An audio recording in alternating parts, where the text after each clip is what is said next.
мы от этого не потеряем, я думаю, качество, сможем более глубоко поговорить про какие-то вопросы, которые нас всех волнуют. Вот, в принципе, я бы предложила тогда, если вам комфортно так сидеть, то можем так и сидеть. Я хотела предложить нашим спикерам сесть вот сюда. Тоже, если вам как бы достаточно комфортно, то можем сразу. А если вы хотите переместиться поближе, то тоже можем сделать немножко такой как тренинговый круг. У нас почти. Ну, да. кстати, можно сделать, учитывая, что людей да, так потому много. что давайте, потому что, мне кажется, так будет комфортнее.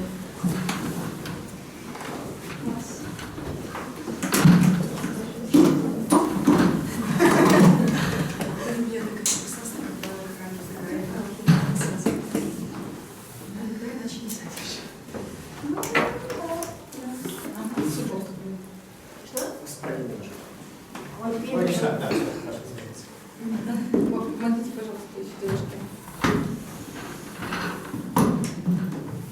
Да, отлично. Я думаю, что вы сами, я не буду вас представлять, вы сами представитесь. Я расскажу о том, какие вопросы мы задавали всем нашим сегодняшним спикерам, на которые просили ответить. И вы можете в свободной форме, сначала каждый из вас расскажет где-то 5-7 минут про ответы на эти вопросы, и дальше мы с вами обсудим более предметно, а что это играет? Демоническое что-то. Спасибо, это кино. Да. Вот, и в принципе, я думаю, что мы тоже можем. Давайте для начала как раз немного мы познакомимся все, просто расскажем свое имя и организацию, которую мы представляем. Хорошо? Я начну. Меня зовут Лера Волкогонова, и я представляю офис европейской экспертизы и коммуникации. Да, добрый день, меня зовут Мария Ландо, тут я регистрируюсь как Белорусский дом прав человека. Добрый день, меня зовут Анастасия Адамович, я представляю Международное общественное объединение «Экопроект». Здравствуйте, меня зовут Оксана, я представляю организацию Белорусское общество инвалидов. Здравствуйте, меня зовут Екатерина, я руководитель местной инициативы Любанской первичной организации «Белая семья». То есть мы даже приехали специально. Добрый день, меня зовут Нана, и сейчас я не являюсь представителем какой-то конкретной организации, я магистрантка, вот, и тема моей диссертации связана с инклюзией, вот, ну и проекты разные инклюзивные я организовываю, тоже участвую. Спасибо, хорошо. Всем привет, меня зовут Алина, я здесь представляю региональную могилевскую инициативу, называется «Новые регионы». Мы делаем разные мероприятия о ЛГБТ людях и других уязвимых группах, но ЛГБТ люди наша самая главная повестка. Добрый день, меня зовут Таня Майкалова. Ксюша, живая библиотека. Я Настя, не велосипедное общество. Всем привет, я Настя, и я представляю конкурс Social Media. Спасибо. Вот, тогда мы начнем с... Кто-то из вас хочет быть первый? Кто-то? Таня? Готова? Да? Я могу. Я расскажу сейчас.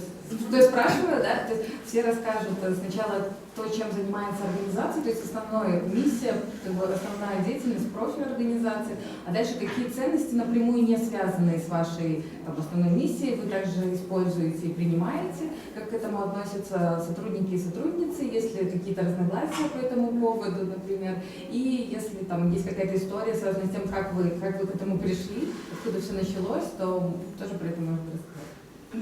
Я постараюсь ответить на эти вопросы, но я не обещаю. Я надеюсь, что времени больше останется на дискуссии, возможно, там я смогу ответить на то, что я здесь не пропущу. Я работаю в организации Make-out, это проект про гендеросексуальность, и наша целевая аудитория ЛГБТК плюс люди. И если говорить про миссию не по уставу, я не помню, насколько там и что у нас точно написано в самом уставе, если честно, то мы работаем на усилении ЛГБТК плюс сообщества, работаем в сторону равных прав и возможностей. И наш проект в таком большой перспективе можно разделить на две части. С одной стороны, у нас онлайн-журнал, и там аккумулируются новости, появляются авторские статьи, появляются переводы на тему гендера и сексуальности.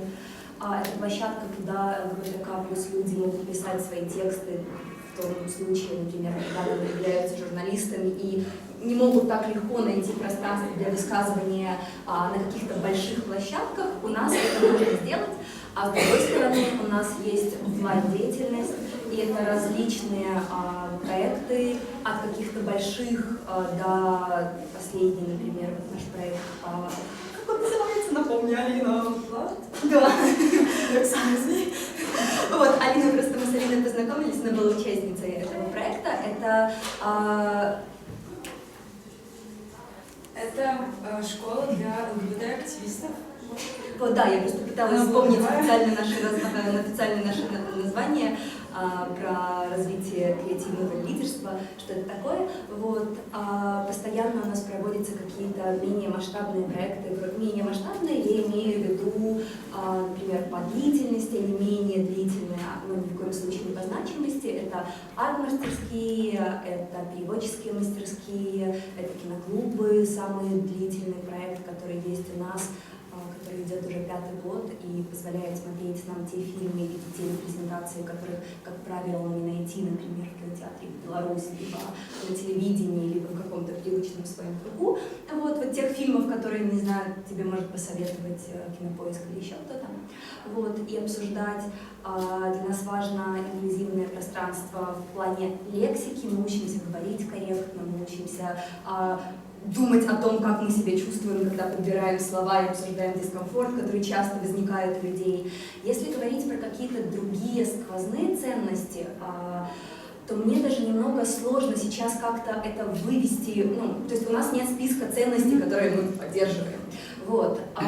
И все очень просто. Почему этого списка нет? Потому что если ты начинаешь работать с какой-то уязвимой группой, если ты вообще добираешься и работаешь с тем, а что такое уязвимость, как она появляется, ты понимаешь работать, как она работает и как людей исключают из пространства. Как, например, наш офис находится на 2-м этаже помещения корпуса, корпус 8,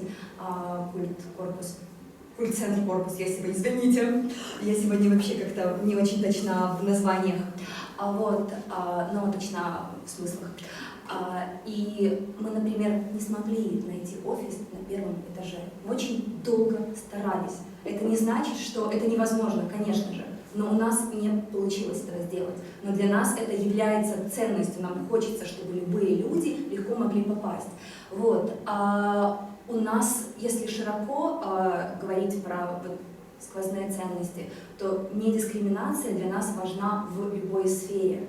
И многие ценности, которые у нас есть и которые выплывают на поверхность на наших мероприятиях, на нашем портале, в том числе появляются благодаря какому-то сотрудничеству.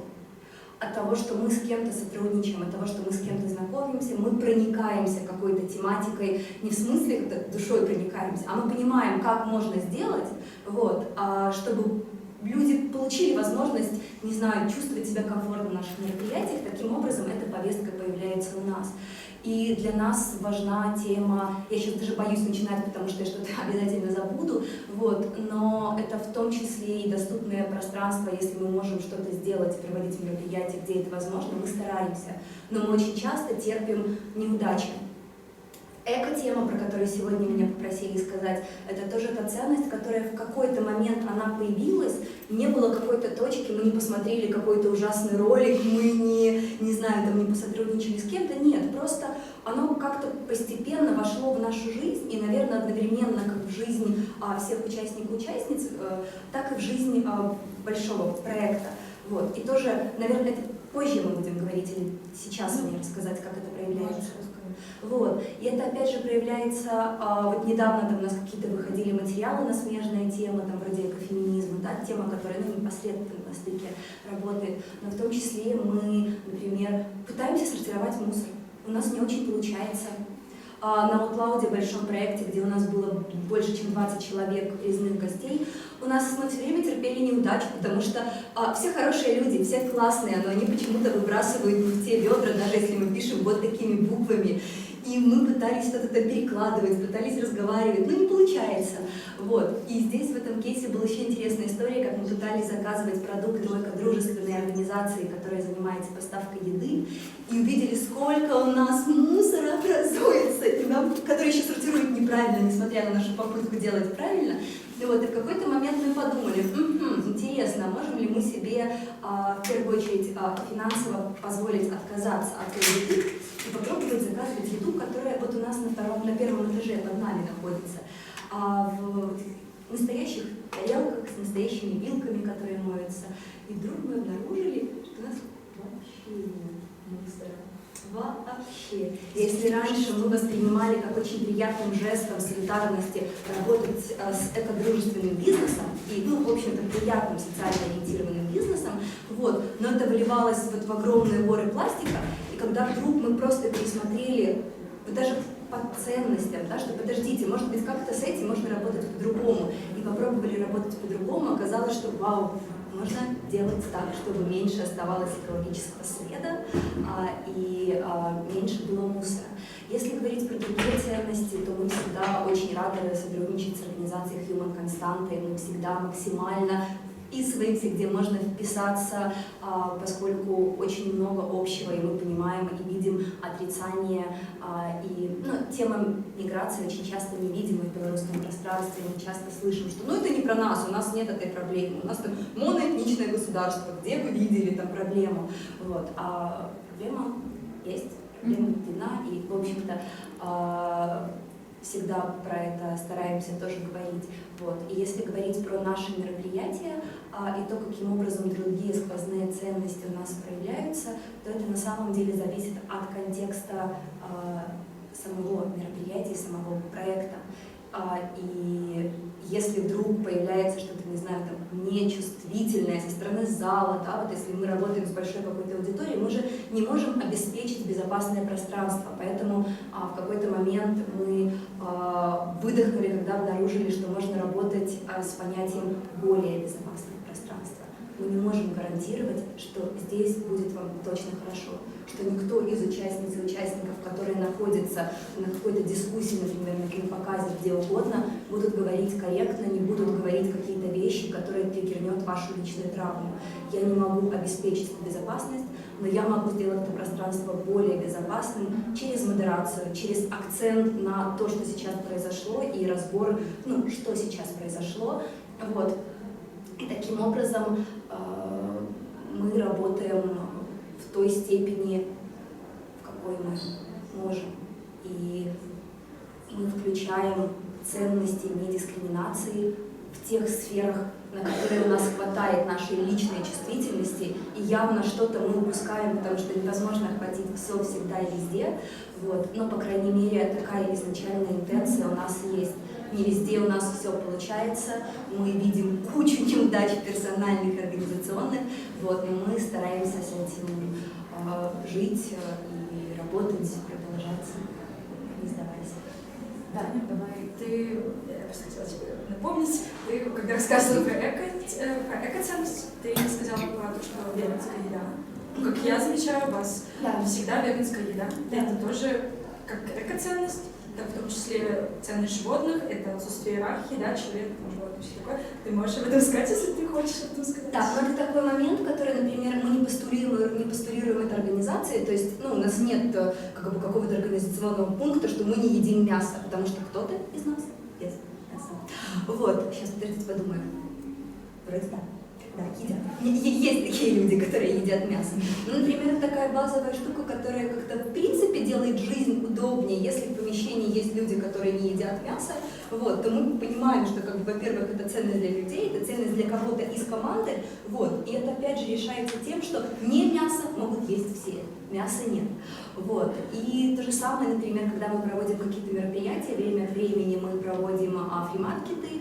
Во-первых, это фримаркет мы всегда делаем, то есть мы не делим одежду на мужскую и женскую, это просто одежда, когда любой человек может прийти и выбрать ту одежду, которая хочется, а не которая там как-то с отделом ТЦУМи ассоциируется.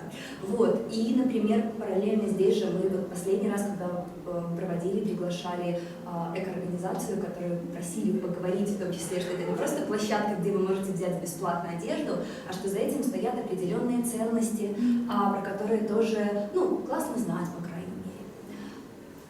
Спасибо. Если есть какой-то вопрос сейчас непосредственно к выступлению Тани, мы можем задать. Пока не философский вопрос, да, как это на уточнение. Хорошо. Если нет, давайте тогда дальше расскажем. Просто сначала расскажем про все практики, которые хотели рассказать, а дальше еще обсудим другие вопросы, которые возникли.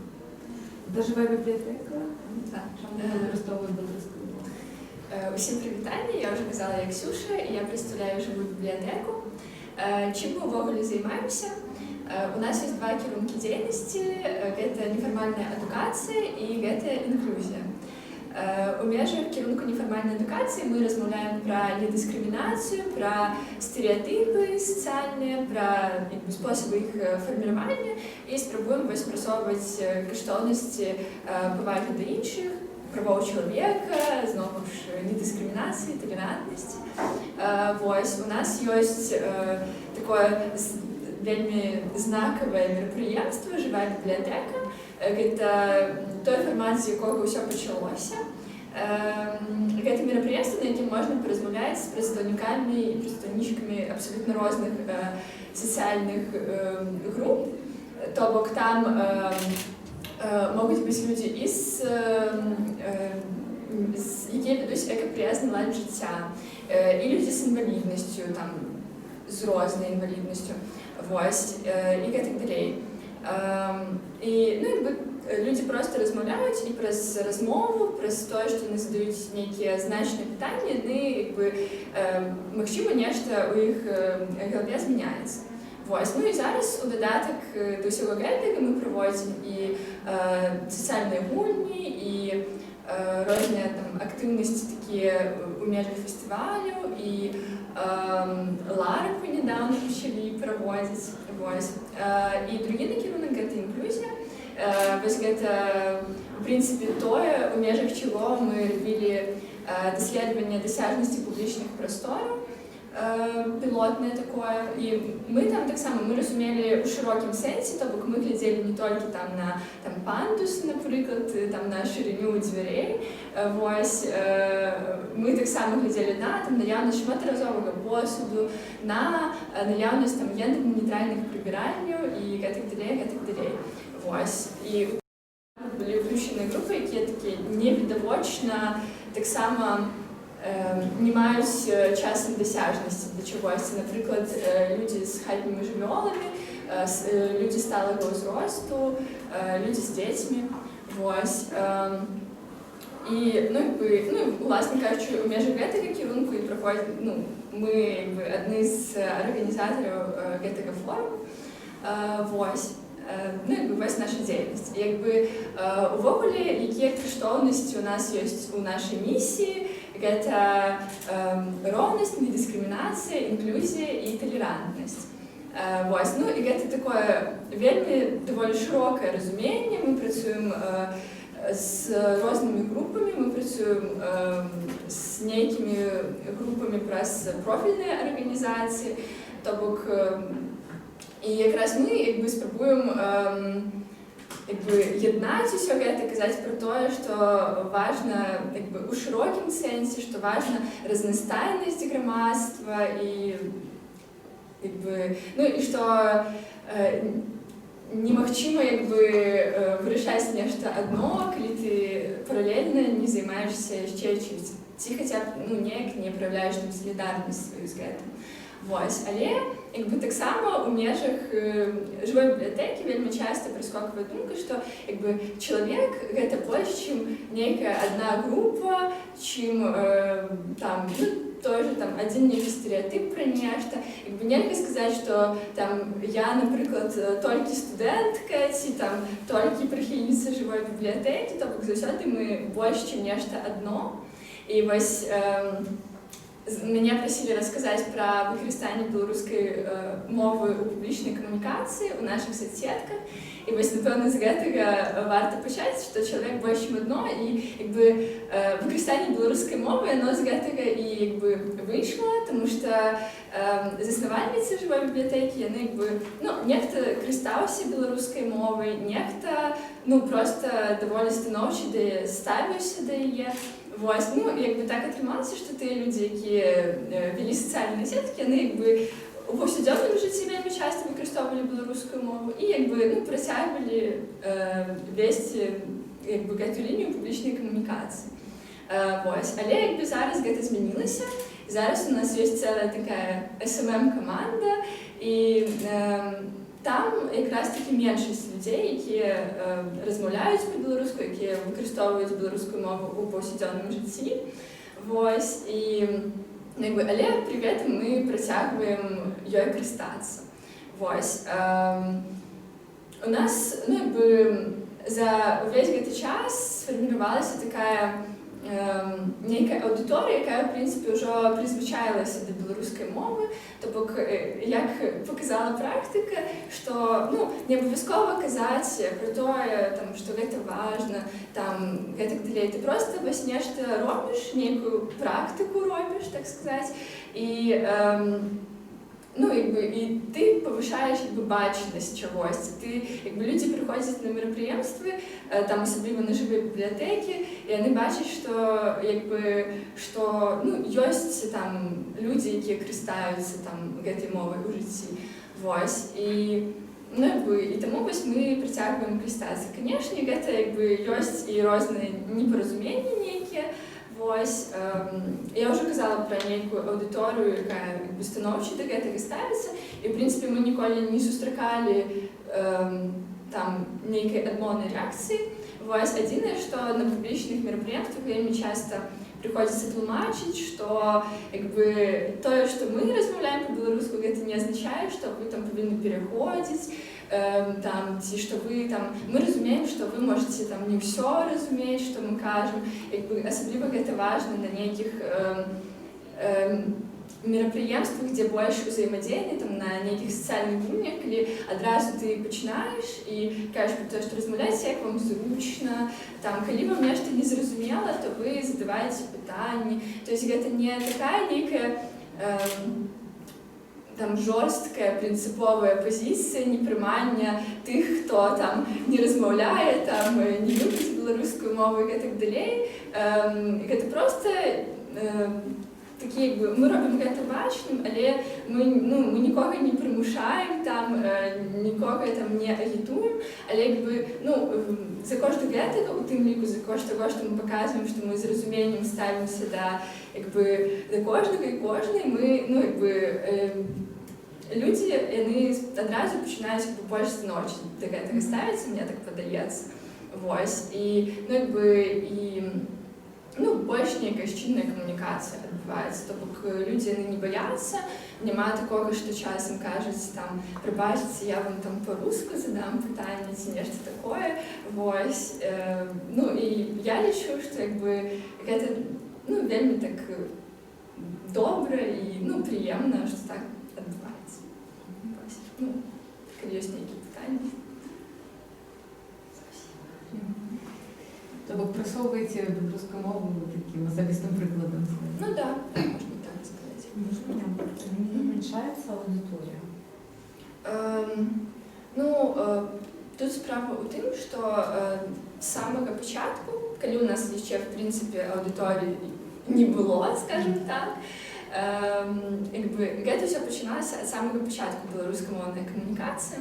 І аўдыторыя, можна сказаць, яна толькі расце, тому што мы працягваем гэтую лінію камунікацыі, но пры гэтым мы проста становімся больш маштабнай арганізацыяй, то бок з большай колькасцю камунікуем, то бок больш у нас пашыраецца дзейнасць менавіта.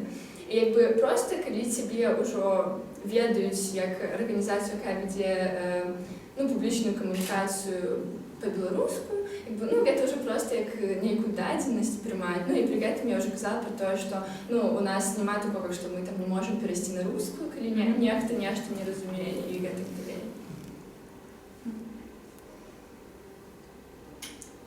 Тогда тебе презентацию. Да. Я подготовила картинку, пока мы включаем. Я, наверное, захотела после выступления отдельно Тани сразу предупредить, что порой в коммуникациях мой язык бывает не дружественным и дискредитирующим, наверное. Мы этому еще учим, и это ценность, которая для нас была очень важна. Я бы хотела немножко сказать о том, что я выросла в семье, наверное, духовно увлеченных. Пожалуй, многие сталкивались с тем, что наши родители увлекались эзотерикой, потом акупунктурой, еще чем-нибудь. Это как-то так сформировало нас, что, наверное, многие относятся к этому скептически, или как-то это на нас повлияло, и меня это повлияло так, что люди, которые много говорят о том, как надо включенными, заботливыми, живут абсолютно противоположной жизнью. Я не видела в той окружающей среде, которую они реализуют вокруг себя. Ну, то есть это некомфортный дом, это некомфортные отношения с близкими, это очень неприятные зачастую люди, тогда, когда касается самого близкого отношения. И дальше, когда я пошла размышлять, еще будучи ребенком, что почему, если вы такие хорошие, добрые, вы живете в таком отвратительном районе, я сама из маленького города, где на улицу выйти страшно, потому что там ветер гуляет, там нет воды, там дети дерутся, там взрослые дерутся, ну, в общем-то, стрёмно жить в этом городе. И я однозначно не могла там реализовать все свои возможности. И другие не могли реализовать возможности. Почему, переехав в Минск, мне стало, ну, то есть заработало много заболеваний, аллергических, легочных, потому что дышать воздухом тяжело, и в то же время, ну, это единственный способ реализовать все свои возможности. Оказалось, что город, и мы в нем проживаем всю свою жизнь зачастую, и даже не обращаем внимания, как он влияет на нас, как он формирует наше поведение, формирует наш образ жизни. Мы не рефлексируем о том, что, например, вечером мы выберем такую дорогу, где есть фонари, потому что будем бояться идти там, где нет фонарей. Как мы можем выбрать не пойти куда-нибудь, потому что там может быть небезопасная дорога. Или мы не поедем куда-то, где идет интересное для нас мероприятие, если дорога для нас некомфортна. Я увидела о том, как городское пространство очень сильно нас меняет, влияет, и мы об этом совершенно не думаем. И когда я встретила велосипедистов яростных, которые ездили на велосипеде всегда, меня очень удивила их искренность и то, как они, почему они это все делают. И вот начну с того стереотипа, что вот велосипедист, когда все говорят, то это мужчина, молодой, активный, он ездит на велосипеде, он, скорее всего, не любит автомобилистов, ну вот это такой стереотип, который есть вокруг нас постоянно. И а что такому человеку нужно? Ну, господи, какие там велодорожки, такая инфраструктура, ну, с дорогой мужик пусть и катает, проблемы-то какие. Но реальность в том, что вот это вот велосипедисты реальные, это студенты, пожилые люди, это женщины с детьми, это гораздо более широкая категория людей, и мы проводили социологические исследования, до 45% взрослых минчан. Да, действительно, пока что это больше мужчин, чем женщин, потому что женщины более трепетно относятся к безопасности своей, и тогда, когда городская среда некомфортна, они предпочитают более комфортно. Но вот это вот все велосипедисты, и для них очень важно создавать ту среду, которая позволит им реализовать свои транспортные возможности.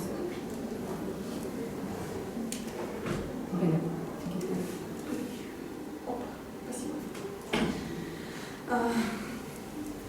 Человек приобрел очень много, когда стал жить в городах. У нас появилось больше возможностей, мы можем выбирать больше разнообразия половых партнеров, мы можем уехать из города, мы можем выбрать. Ну, то, какие мы есть, то, как цивилизация развилась, то благодаря тому, что был город, потому что появилась возможность перемещаться на большие расстояния.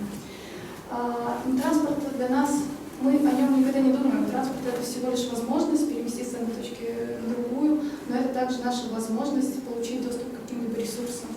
Если нет машины у семьи, то ребенок не будет ездить на какие-то кружки, он не получит должного образования, и в дальнейшем он не получит той жизни, которую он мог бы получить.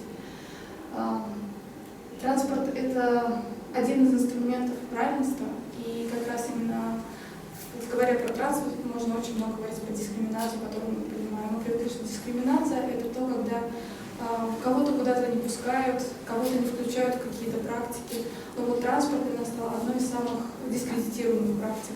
Наши автобусы недоступны. Туда мне всегда стыдно, когда бабушка или дедушка маленького роста пытаются забраться на эти ступеньки, когда мама пытается занести коляску или спуститься в подземный переход. Мне больно, когда я вижу, как люди с ограниченными двигательными возможностями взбираются на бордюры, которых внезапно много в городе. И я знаю, какое большое количество людей с инвалидностью не знают города и не перемещаются, не получают то, что они могли бы получить даже из сервисного обслуживания, потому что они просто физически не могут туда попасть. И таким образом транспорт — это становится то, что нашу жизнь форматирует, а мы даже об этом не думаем. Можно ли помочь? Следующий. И так, для меня велосипед, несмотря что воспринимается 80% взрослых мещан, это как средство для отдыха и активного развлечения, становится гораздо большим. Прежде всего, безбарьерная среда, которой мы занимаемся. Закон о том, что все бордюры должны быть сделаны вновь, без возможных 5 миллиметров, был принят благодаря инициативе и работе организаций, которые работают с людьми с инвалидностью. Этого не добились, но это никак не реализовывалось до 2011 года, когда наша организация, мы решили взять это основным приоритетом. Мы провели большой мониторинг улиц, мы замерили бордюры, мы составили много документаций, это была такая вот стопка бумаги, которую мы разнесли по администрациям, показали, что доступной среды у нас в городе нет.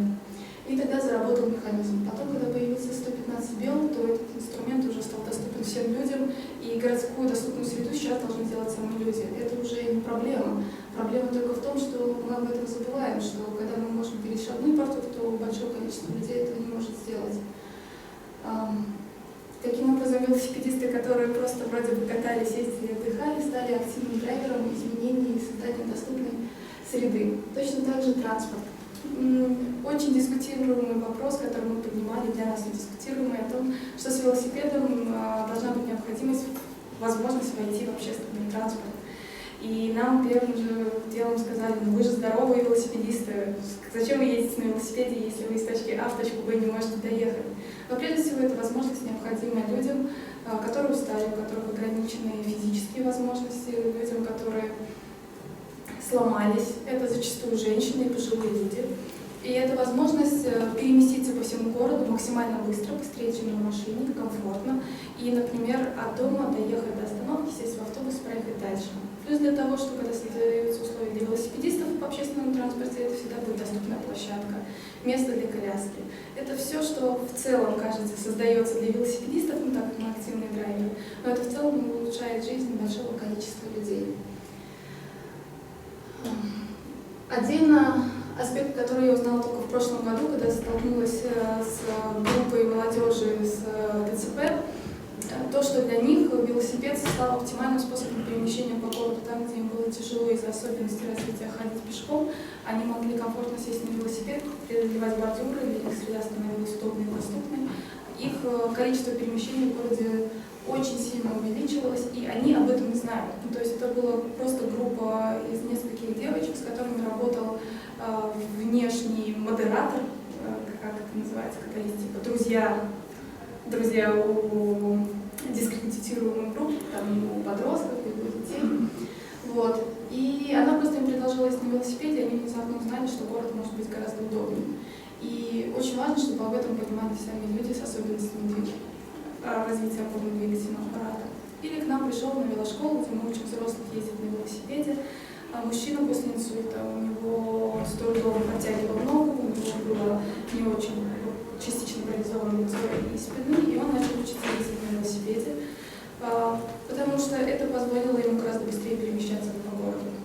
Он очень долго учился, и у него остались проблемы с тем, чтобы залазить на велосипед, то есть ему однозначно нужен велосипед с очень низкой рамой, но зато он теперь мог спокойно ездить домой, не прибегая к помощи своих близких, и сократить свой путь, когда он шел со своими особенностями домой со своего магазина, это занимало час, то на велосипеде это занимало 15 минут.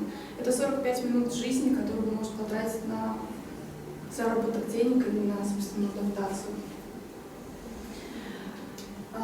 Очень важный момент, то что комфортный городской транспорт недоступен многим. В машине комфортно сидеть, но машина очень дорогая в обслуживании, машина дорогая в обслуживании, когда стоит возле дома. И большинство людей не могут себе ее позволить. Большинство людей зачастую это люди старшего возраста, студенты, молодежь, женщины, которые воспитывают одних детей, мужчины, которые воспитывают одних детей. И это очень большая категория людей, которые оказываются в этом городе в ущемленном пространстве, в ущемленных возможностях реализации своих транспортных функций. Просто потому, что у них мало денег. И говоря о равенстве, это прежде всего мы стремимся к экономическому разделению благ, по крайней мере, на каком-то базовом уровне. И велосипед — это такое средство. Много денег оно не позволяет, не требует, но при этом позволяет очень комфортно перемещаться по городу. Ну, то есть комфортно. Это, конечно, не сидеть в машине и загрузить назад кучу сумок, но в то же время спереди корзина позволит вам собрать необходимые вещи, доехать. По времени это велосипед является оптимальным средством перемещения на 10 километров выиграть, чем у машины. Ну а если это можно было бы соединить, например, с метро, то есть в метро спуститься с велосипедом, то весь город становится максимально рядышком доступнее. Велосипед еще рассматривают как социальное хобби, помогающее социализироваться. Зачастую, если прийти на какую-либо велосипедную группу, тусовку, то вы увидите, что у людей разные велосипеды, конечно, есть дискредитируемые велосипеды, дешевые, вы, наверное, слышали, стелсы, ашаны, но, тем не менее, это является неважным. Люди, когда едут вместе гулять, они хорошо проводят время, и это люди самых разных социальных слоев. У нас на одних и тех же мероприятиях есть директора крупных компаний и ребята, которые работают на заводе. Совершенно разного культурного уровня, совершенно разного образа жизни, которые находят точку соприкосновения собственных интересов на двухколесном транспорте и общаются. И, конечно же, в целом это помогает социализироваться людям, у которых есть проблемы с социализацией, которые тяжело это делать, потому что если два человека рядом с велосипедом стоят, то они точно могут заговорить о велосипеде. Это такая субкультурная вещь, которая позволяет как раз всем принять участие. Ну и помимо этого велосипед является экологическим транспортом, он не загрязняет воздух, и, в общем, все мы этим дышим, поэтому очень важно включать этот момент в понимание при выборе какого-либо транспорта. Сейчас буду готова перейти к следующему вопросу. Таким образом, велосипед для нас это не просто возможность самим покататься, как зачастую. Мы не молодые, активные мужчины, которые ездят на велосипеде. Мы пытаемся включить, изменить городскую среду, сделать ее доступной для очень большого количества людей, сделать доступной так, чтобы они даже этого не поняли, не осознали, но при этом качество их жизни и качество доступа к ресурсам увеличилось. Я бы сказала, что для нас очень важные ценности — это экология. Все наши мероприятия, они включают в себя экологические принципы. У нас будет сортировка мусора, мы отказываемся от пластика. И это тоже не вошло в нашу привычку очень просто. Мы стали работать с Центром экологических решений и взвыли от того, как дорого организовать мероприятие экологическое, найти стеклянную посуду. А теперь это уже привычка, и таким образом внедряя в свою практику, мы это внедряем уже в практику, например, мест, где мы проводим какие-либо мероприятия.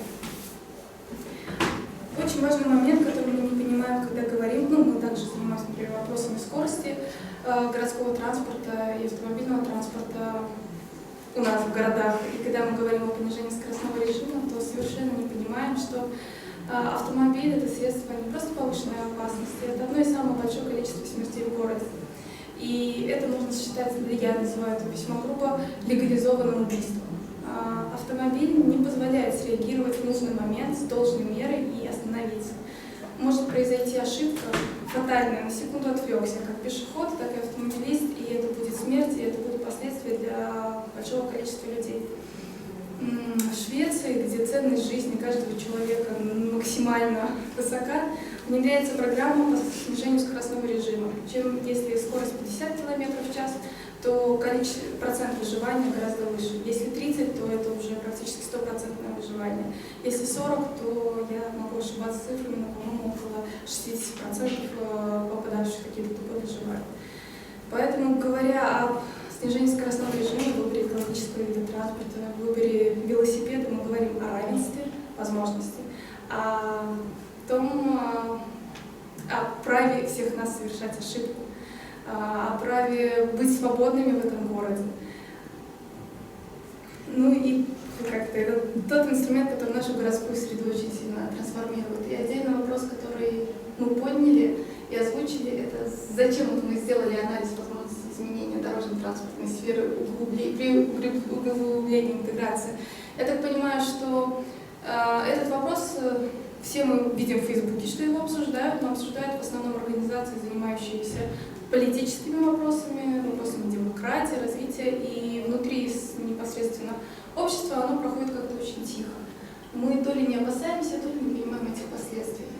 Для нас было очень страшно говорить о том, что относится к политической теме, потому что мы очень плотно работаем с городской администрацией, и это могло быть воспринято как некий пропозиционный шаг, и тем самым наложить вето на всю нашу дальнейшую возможность коммуникации и деятельность. У нас общественная организация, мы обсуждали это управлением, и тот анализ, который мы сделали, мы его максимально смягчили. он просто звучит как анализ. Мы не говорим о том, что мы проделим за независимость в Беларуси или за включение в Россию, мы просто предложили людям информацию, о которой они могут поразмышлять. Среди наших непосредственных целевой аудитории велосипедистов большое количество людей, я уверена, пророссийских взглядов.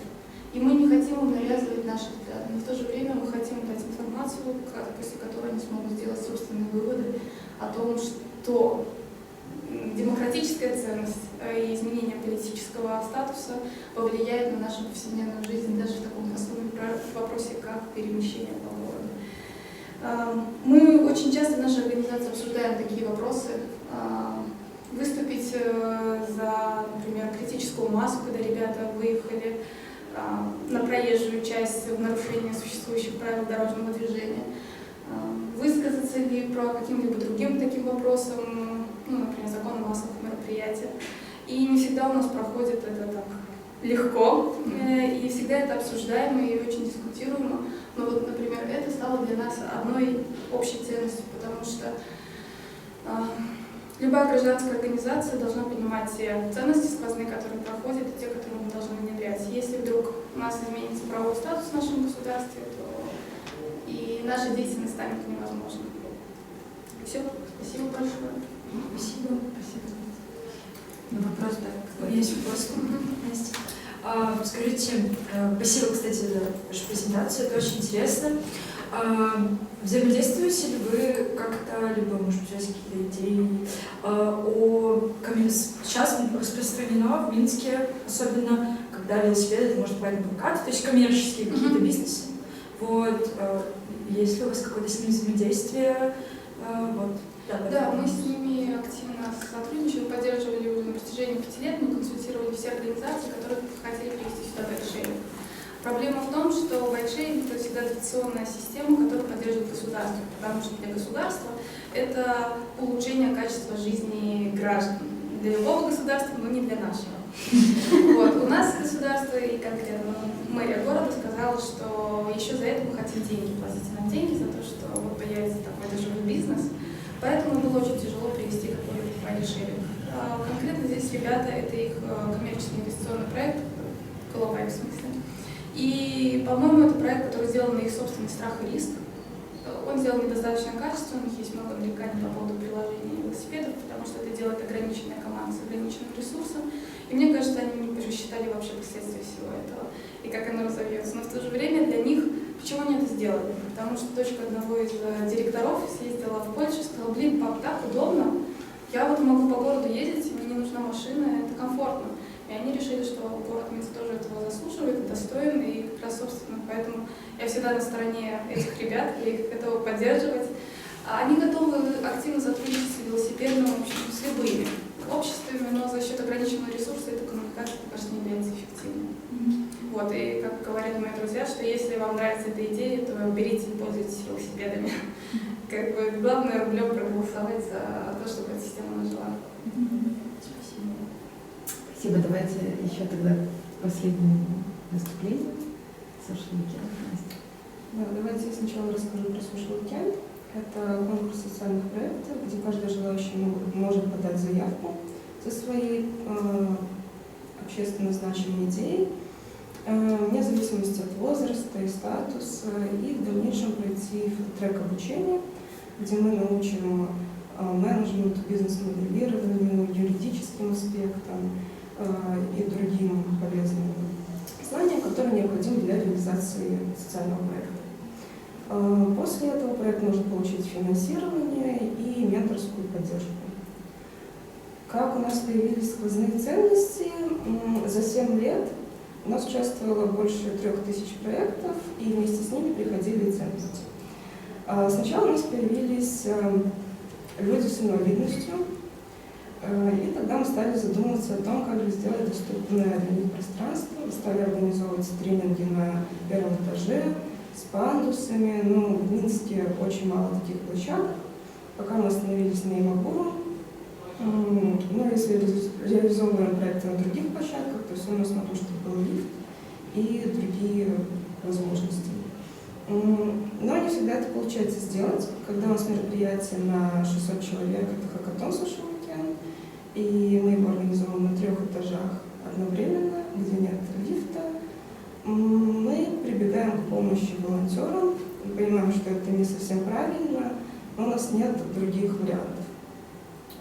Так как найти помещение на 600 человек и приведение их к дому, доступной средой в Минске невозможно. Потом появились родители с детьми, и мы понимаем, что трек обучения проходит длинное время, оставить ребенка не с кем, мы начали организовывать детскую комнату.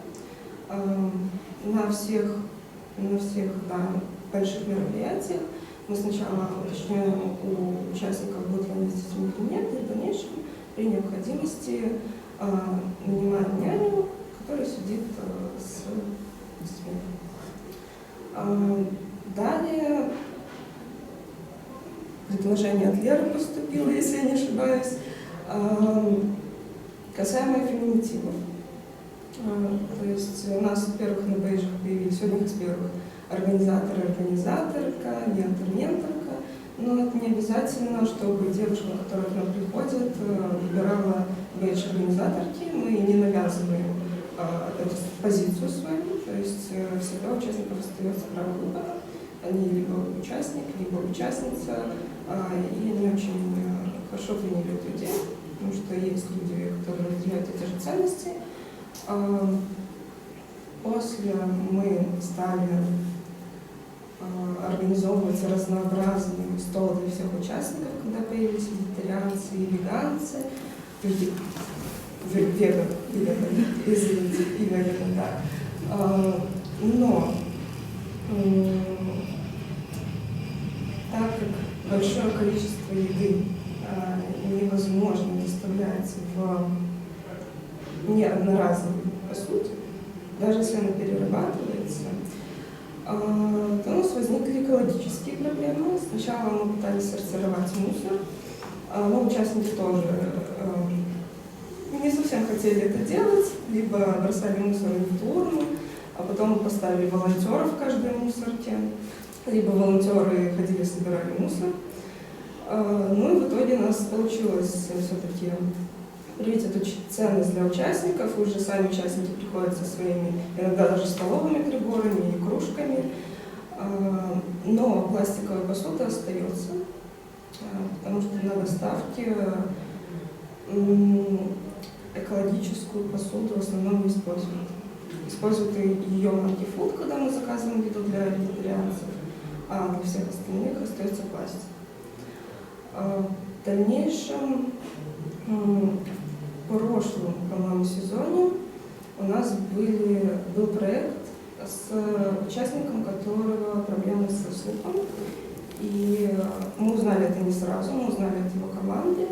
В дальнейшем мы попросили переводчика, чтобы он участвовал на всех днях обучения, и на финале, и на полуфинале, чтобы было комфортно всем. На язык жестов. Да, да. Что еще я не рассказала? Ну, все, да?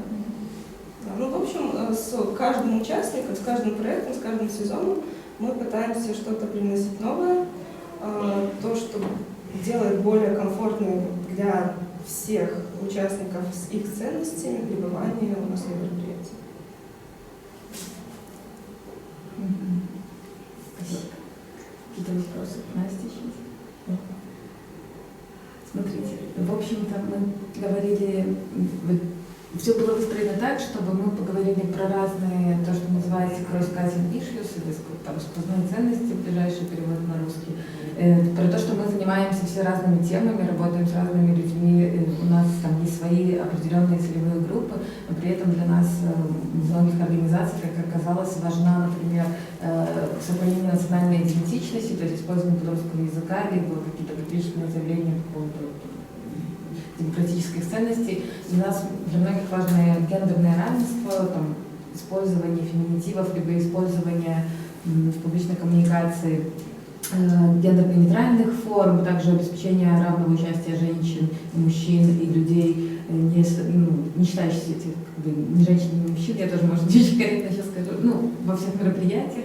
Многие люди для организации важны ценность прав человека, важна экологическая устойчивость и инклюзия в широком понимании, как включение всех групп людей, независимо от их статуса, расы, пола, гендерной идентичности, веры и других признаков. Вот, поэтому первый такой вопрос, который я хотела спросить, и, может быть, мне кто-то подскажет из тех, кто работает в организациях, работающих с людьми с инвалидностью, есть ли в организациях, работающих с людьми с инвалидностью, тоже какие-то сквозные ценности, кроме того, что они включают свою целевую группу непосредственно, которая работает? Задумываются ли они, знаете ли вы примеры того, что они там в то же время стараются быть экодружественными или стараются не дискриминировать женщин или как-то включать еще разные группы людей? Вот, слышали ли вы про такие практики в Беларуси? Это действительно мне интересно. Екатерина, кажется, Да, как в Академии, да, это происходит. Для меня эта тематика как бы еще, я вхожу в эту тему. Ну, как бы на всех мероприятиях мы всегда собираемся. Вот, допустим, у нас юбилей какой-то организации нашей первичной 29 числа. То есть при самой даже подготовке мероприятия, как бы у нас как бы дети мало, таких, которые колясочники. Но все равно мы как бы нашли зал, чтобы именно было на первом этаже, чтобы полностью сделать доступную среду. При этом, допустим, когда у нас инклюзивные мероприятия идут, как бы есть такие дети, что они, не то что вызываются, иногда думают, получается, не так, как бы все предупреждают, что бывает, как бы ребенок с особенностью, он может иногда себя не контролировать. То есть идет предупреждение. Потом, как бы, если идут, правильно же выразиться, у нас как бы организация как бы практически шла на закрытие, поэтому мы вот последние 3 года как бы ее понимаем. Поэтому над таким как бы сильно мы еще не задумывались. Но сейчас вот про экологические, да, вот, допустим, мы пикник делали в городском парке. Мы взяли, чтобы именно не намусорить больше, взяли с дома всю посуду, грубо говоря, стеклянную. Вот послушавши, посмотревши, очень много для себя почерпнули. Что будем применять и думать и учиться при своих мероприятиях. У меня такое субъективное мнение, с которым я вот наблюдаю за сектором, сталкиваюсь, что как раз чаще всего сервисные организации настолько сконцентрированы на решении проблем своей группы и ценностей, и учитывая, что эти организации появились зачастую в 90-х годах, они достаточно опытные, взрослые тогда, когда эти ценности еще так сильно не педалировались и не были известны, то вот у них очень тяжело переносить эти ценности или хотя бы о них говорить, когда приходишь принять участие в каких-то мероприятиях. То есть более новые созданные организации, они как-то легче входят в это все, подхватывают такие. Мне кажется, тут зависит не только, например, офис по правам с инвалидностью сейчас много старается начинать внедрять различные ценности, да, но это связано, по-моему, офису по правам людей с инвалидностью 7 лет или 8. То есть это не сказать, что прям недавно появившаяся инициатива или организация, но это скорее связано с новыми людьми, потому что когда Ксения Тарасевич пришла работать туда, они вдруг там начали больше задумываться и про гендерно-чувствительный язык, и про экологичность и так далее. То есть это скорее с людьми связано, наверное, чем с опытом организации.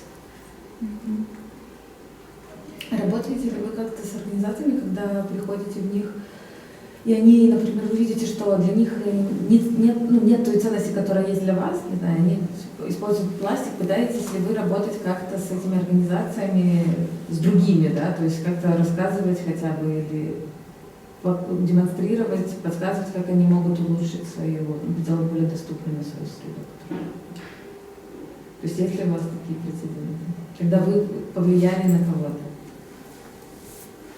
Для нас это всегда, когда мы проводим какое-либо мероприятие, приходим в новый отель, конференц-зал, и начинаем выставлять какие-то космические требования. У нас недавно гостиница «Беларусь» обижалась, к тому попросили воду в графинах выставить. У них такие красивые бутылочки с логотипами. Вот. И для них это было просто вот такое оскорбление, что мы им не доверяем, что у них качественная продукция. Ну и тогда пришлось объяснить про то, что это наша ценность, просто для того, чтобы было меньше пластика. И они очень откликнулись на это, и очень потом пылко прибегала администраторка, спрашивала о том, что а вам все хорошо, водички хватает, все отлично. Ну, таким образом это включается ценность. И чем чаще на одних и тех же площадках проходят такие разные мероприятия с экологическим уклоном, тем становится проще. Но вот большая проблема — это заказать еду на вывоз в многоразовой посуде. Это становится проблемой. Вот я знаю, что есть сервисы, которые готовят, там привозят в котелках больших, вы прямо на месте могут выдавать в тарелки. Но тут уже нарушение СОНОР, которые пока что нас ограничивают, и большинство организаций мероприятий просто не могут позволить помещений. И включение таких вещей должно идти через изменение, в том числе законодательства.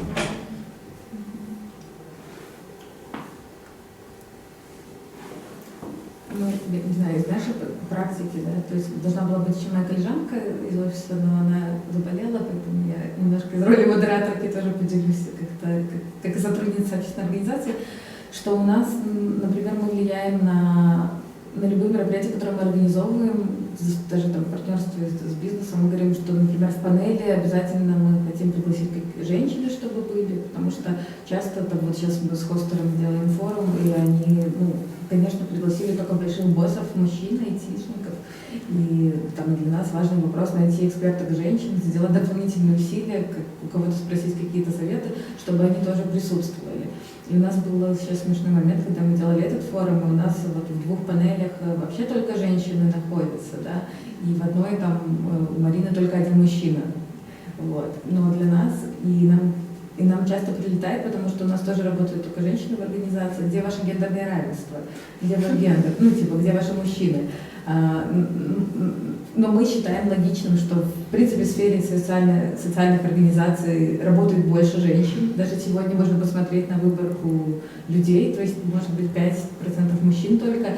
И поэтому было бы странно даже приглашать, выступать тех людей, которые, приглашать директоров мужчин или там специально их искать, если сектор состоит из женщин, в принципе, сейчас такие условия в данный момент.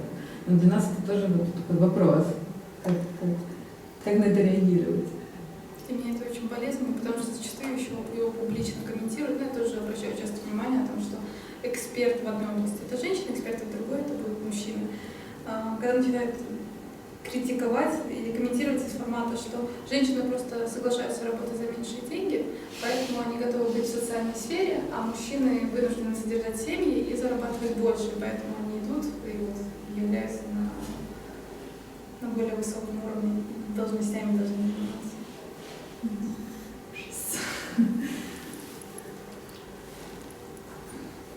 Но при этом, например, моя организация — это мужчины в основном, то есть транспортный, урбанистический сектор, транспортный скорее, это мужчины более старшего возраста, и придя в нашу организацию, была первой девушкой, и при этом роль моя вполне, наверное, гендерно-стереотипная, то есть я занимаюсь коммуникацией, общественными связями, и должна была топить за инфраструктуру, если я гендерно правильно ориентирована.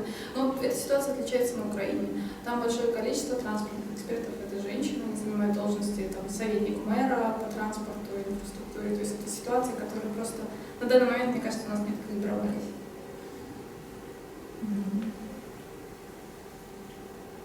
Можно я немножко скажу? Конечно. Я представляю организацию экопроекты. Фактически все то, чем мы занимались очень-очень продолжительное время, это внедрение системы образования, экологического образования, экспертной деятельности и так далее. Но очень недавно начали заниматься с такой смежной тематикой. Мы внедряем систему экологического образования в процессы социализации осужденных. Естественно, ни о какой экологической дружественности, гендерном равенстве и так далее в этих местах речи, честно говоря, не идет. При этом у нас такое место для реализации совсем очень уникальное, потому что это колония поселения, где содержатся в одном месте и женщины, и мужчины. Естественно, мужчин чуть-чуть больше, чем женщин, в 3 раза. Вот. Чуть-чуть. Чуть-чуть, да. Но вместе с тем, когда мы сейчас работаем с DVV, и реализуем этот образовательный проект, естественно, принимали какие-то такие процессы, в том числе гендерного равенства. Например, У нас есть такой один из компонентов, это внедрение системы «Равное обучает равного». И мы выбирали из числа осужденных будущих экспертов, тех людей, которые мы готовим. И вот как бы изначально мы так достаточно неравно подошли. Мы, естественно, как бы по половому признаку, да, пытались уравновесить вот количество людей, да, как бы, а женщин даже больше выделить в силу того, что их меньше в самой колонии. Но, например, дали предпочтение людям, у которых есть там высшее образование, да, как бы вместе с тем такое саморегулирование произошло у нас. Появились люди, которые вообще без образования, и, честно говоря, практика показала, что с ними работать намного эффективнее, чем с людьми, которые говорят себе: ой, мы так все знаем. Вот. Про экологическую устойчивость, если сначала они так весьма неохотно слушали о том, что такое зеленая экономика, говорили: боже, зачем нам это надо, то с внедрением более практических таких мероприятий, да, как бы, в частности, мы там затеваем раздельный сбор твердых отходов бытовых пока что, потому что других у них как бы особо нету. Там будет организовано такое для собственного потребления, да, как бы мы устанавливаем компостер, то есть в кухнях устанавливаем вообще контейнеры для специального сбора отходов, которые могут быть подвержены компостированию. И уже вот как бы лояльность, она в этом случае с точки зрения экологическую меняется. При этом надо сказать, что раньше вся социализация в основном была направлена на что? На правопослушное поведение и на здоровый образ жизни. То есть все то, чему их учили, это показывали очень страшные фильмы про то, что случается с людьми, если они там наркоманы, либо как бы под воздействием каких-то других опьяняющих веществ, да, как бы рассказывали о последних изменениях в уголовные и административные кодексы. Ну и, собственно, единственное, что там еще было развито, это такая тоже особенность вот этого места, это волонтерство. То есть вот как бы их обучали, скажем так, доброму отношению и, соответственно, более лояльному к ним отношению, как бы, потому что это проблема. Именно путем вот реализации волонтерских движений. Мы решили немножко систему поменять и внедрить вот эти в процесс социализации экологическую составляющую. Надеемся, что удастся чуть-чуть больше ее туда внедрить, показать, что как бы на практике это еще может быть, например, хороший зеленый бизнес там, или просто снижение собственных бытовых затрат. Ну вот как бы это наш такой опыт, когда мы внедряем такие. Хотя я тоже вот слушала сегодня и так прям внимала, да, как бы велосипедному обществу Анастасии, потому что я и сама из города Полоцка, и я была координатором проекта по устойчивой мобильности вместе с Интеракцией. Мы строили первые велодорожки. Я прекрасно понимаю, о чем она говорит. До сих пор понимаю, потому что в рамках проекта «Зеленые города» в городе идет инфраструктурная трансформация. Она не только инфраструктурная, она и ментальная. Очень сложно перестроить людей. Очень сложно. Это просто катастрофа на самом деле. Вот, буквально вчера общались с менеджером, она, бедная, переживает очень сильно, потому что в ГАИ поступило обращение из-за того, что мы выделили полосу для общественного транспорта. Они еще не знают, что в последующем это будет велополоса. Опять же, это та практика, когда мы велодвижение официально выводим на проезжую часть. Уравнивая таким образом. Но вот, к сожалению, несмотря на то, что автомобилистов даже по статистике как бы в городе меньшинство, это где-то около 300 автомобилей на 1000 человек, большой уровень автомобилизации, как бы, но вместе с тем это все-таки меньшинство, но оно настолько орущее и настолько слышимое, что вот приходится это все менять. Поэтому да. То есть оказалось, что у нас в Беларуси не хватает организации, представляющей интересы пассажиров.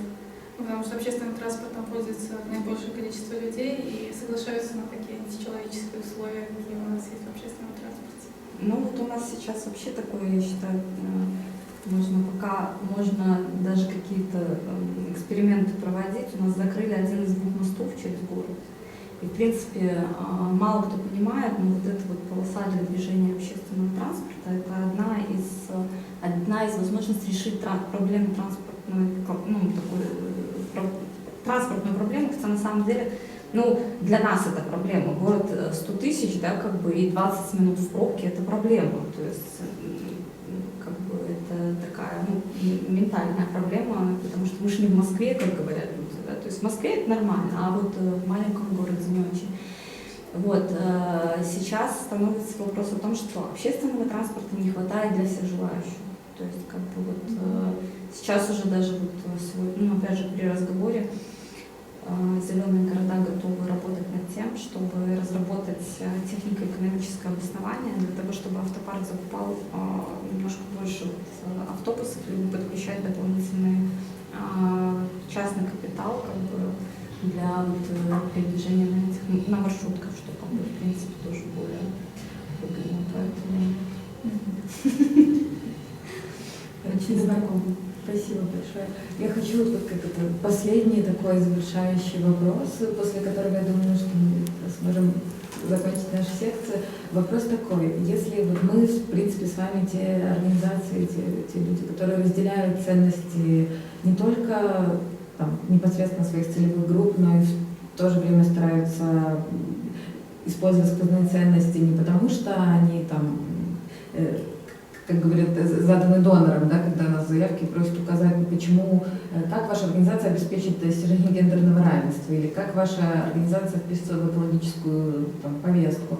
Если мы это разделяем, и в то же время существуют организации, про которые мы тоже вспоминали, для которых эти почти невозможными представляется сейчас интеграция каких-то других ценностей, кроме тех, которые они приобрели 20 лет назад.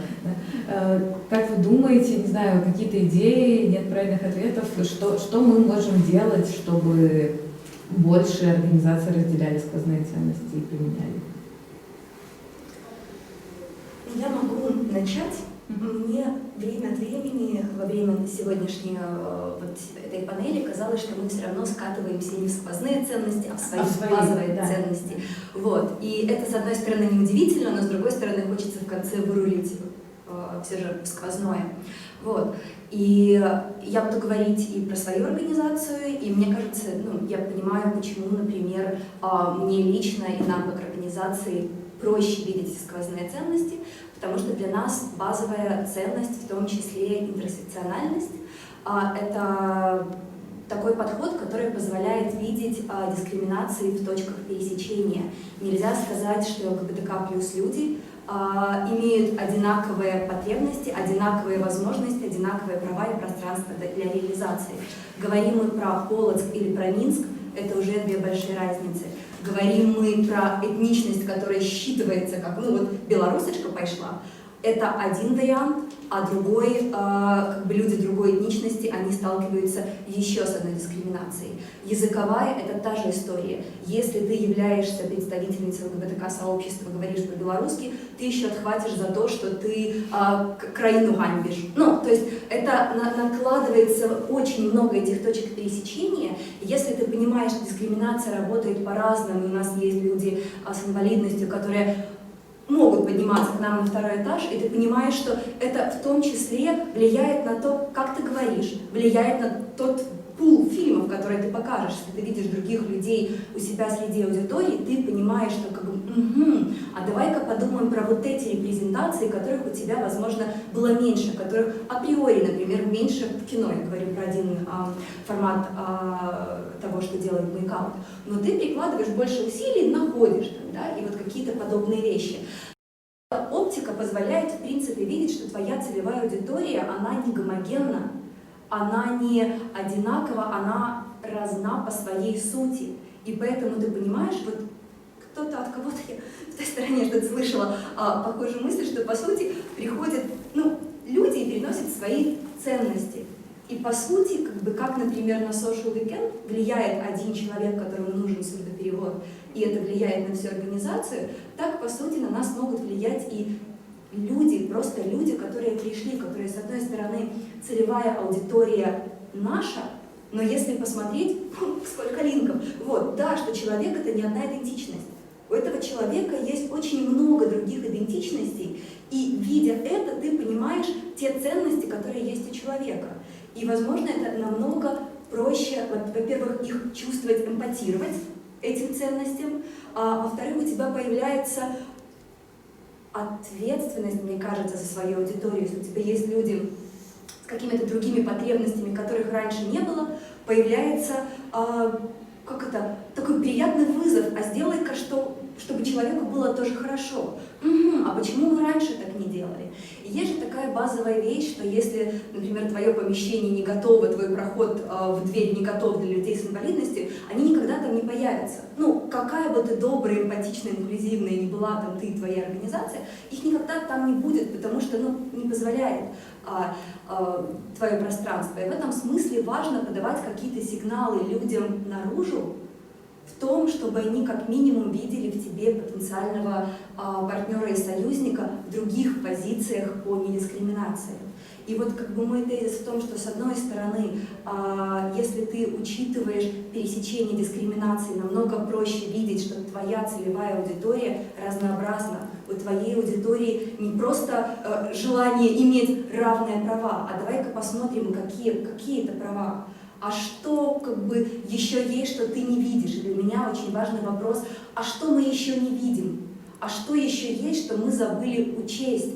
И это не повод, не знаю, писать списки, ту-ду, но это повод задуматься, а что мы сейчас можем сделать? Может быть, есть какие-то маленькие вещи, которые мы можем сделать, чтобы сделать кому-то пространство более дружественным, как в физическом, так и в таком ментальном, потому что инклюзия — это в том числе, когда ты понимаешь, что ты можешь прийти и быть собой. И на практике я очень часто замечаю, поскольку, например, проект киноклуба, он такой показательный, потому что 5 лет ходят люди, они меняются, они растут, они школу закончили, потом институт. Вот. И я, например, очень часто замечаю, как к нам приходят новые люди, и, например, 5 дискуссий, они вообще молчат, а для нас очень важно, мы говорим, что мы не будем заставлять вас говорить, вы можете просто остаться, посидеть, в любой момент уйти, когда вам удобно, это все в порядке, вот, вы как-то чувствуете себя в своем праве.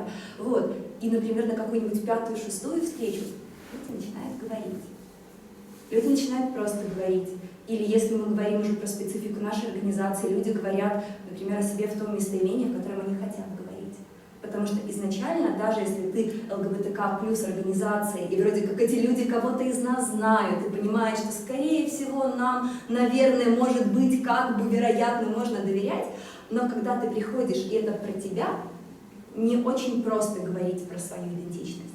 И для людей это тоже какое-то такое событие внутреннее, которое требует определенной подготовки. Так вот, мне кажется, что если мы как минимум будем понимать, что наша аудитория не гомогенна, она очень разная, если мы будем говорить с людьми, слушать людей, как свою целевую аудиторию, так и вот тех партнеров, которые, учитывая белорусское НГО-поле, не такое же большое количество этих потенциальных и реальных партнеров, если мы будем прислушиваться к тому, что они делают, как, то, мне кажется, намного проще будет видеть эти, я даже не хочу их называть сквозные, потому что это просто ценности, которые у нас есть.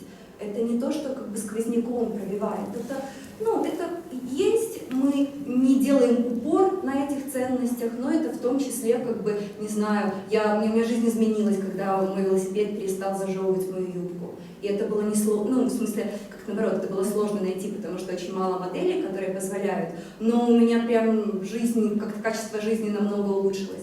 Вот. И, в общем-то, это есть какие-то вот такие базовые вещи, когда ты смотришь разнообразие людей, правда пытаешься понять, какие ценности за ними стоят, это не может не влиять на деятельность организации. Когда у тебя приходит человек как член команды в твою организацию, либо как партнер с какой-то оптикой, которая тебе раньше не была свойственна, либо просто как участник проекта, как посетитель дискуссии, и говорит про что-то, про какие-то свои потребности или интересы, или про какой-то угол зрения, ты возвращаешься на свою планерку и говоришь: слушайте, вот такая штука, может попробуем? И ты пробуешь. И ты понимаешь, интересно, классно работает. И неважно, если, для меня очень важно понимать, что как-то польза не меряется количеством. Даже если у тебя эта целевая аудитория к тебе не приходит, если для твоей аудитории, не знаю, там, не важно сортировать пластик, не важно экономить бумагу, но ты по-прежнему как бы работаешь на эту ценность, просто потому что она для тебя уже своя, не сквозная, а просто своя, ты не прописываешь ее в статуте организации, не прописываешь в профиле, но это в том числе твоя ценность, и я не могу, например, называть какие-то антирасизм, это своей сквозной ценностью. Это моя ценность, это очень важная ценность не дискриминировать людей по происхождению, по цвету кожи, и это не сквозная ценность. Доступное пространство — это не сквозная ценность, и я каждый раз посыпаю голову пеплом, когда я понимаю, что невозможно подняться на наш второй этаж. Для меня не сквозная ценность язык, идентичность человека, то, как он, она про себя говорит. И для меня это все мои ценности, и я знаю, что это ценности нашей организации в принципе. То, как это реализовывается и проявляется в мероприятиях, это ровно настолько, насколько мы сейчас можем себе позволить. Вот. Но мне кажется, что не настолько сложно эти ценности даже в сервисных организациях с ними работать, потому что они не всегда требуют денег, а иногда они просто требуют долгих разговоров внутри организации. Не всегда внутри организации все гладко. Бывают очень большие организации, очень разные организации внутри себя. Но если мы просто будем говорить, что, например, там, как минимум, если мы будем говорить про гендерное равенство без шуток, это уже большая победа для любой сервисной организации. Если мы не будем, как бы, не знаю, рассказывать анекдоты про геев на планерках, это очень хорошо. Если мы будем поднимать какие-то базовые вещи, которые мы сейчас называем сквозные ценности, но они всегда в нашей жизни. Каждая некорректная шутка в рамках вашего, не знаю, вашего мероприятия, там, да, или внутреннего, или какого-то внешнего, это влияет в том числе на ваших участников команды и тех, кто к нам приходит, потому что мы не знаем, какие ценности стоят за людьми в зале, и если мы неудачно, не знаю, там, позволяем себе шутить, высказываться и прочее, это влияет.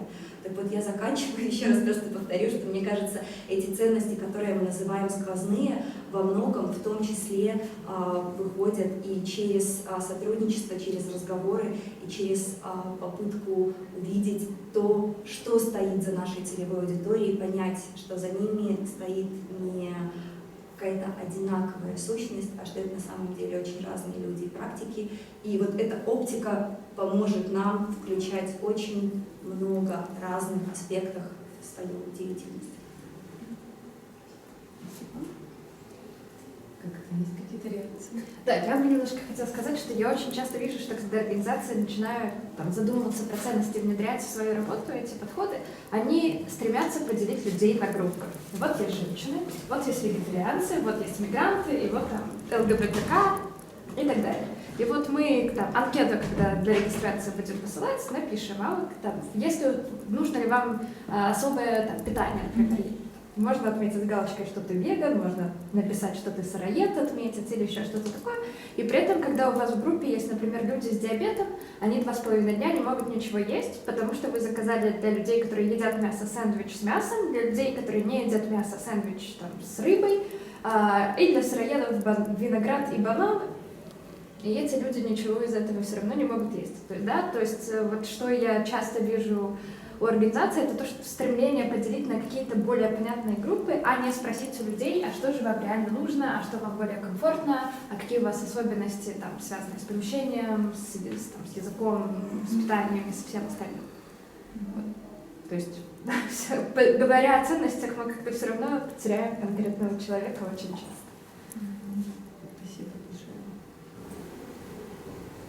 Наверное, для меня самое главное в ценностях — это то, что ценности — это не то, что просто. Для меня ценности всегда то, что нужно было весьма напрягаться, как любую хорошую привычку, и заводить ее. На велосипеде я езжу только 5 лет, и 5 лет регулярно езжу на велосипеде. Для меня было в какой-то момент болезненно, а сейчас это очевидная вещь. То есть так же, как сортировать мусор было болезненным, и я страдала, сейчас это уже привычная вещь.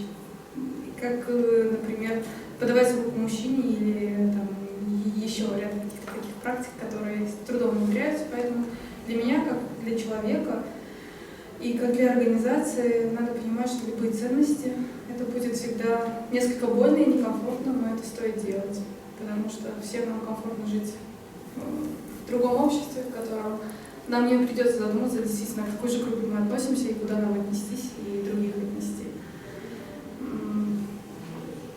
Поэтому как-то мое пожелание себе и остальным, особенно партнерам в экологическом секторе, я там внезапно чаще всего слышу про то, что не хватает автомобильных дорог и развязок, и я тут понимаю, что, блин, как же мы не дорабатываем, если вроде бы те, кто за чистый воздух, нас не понимают и не слышат.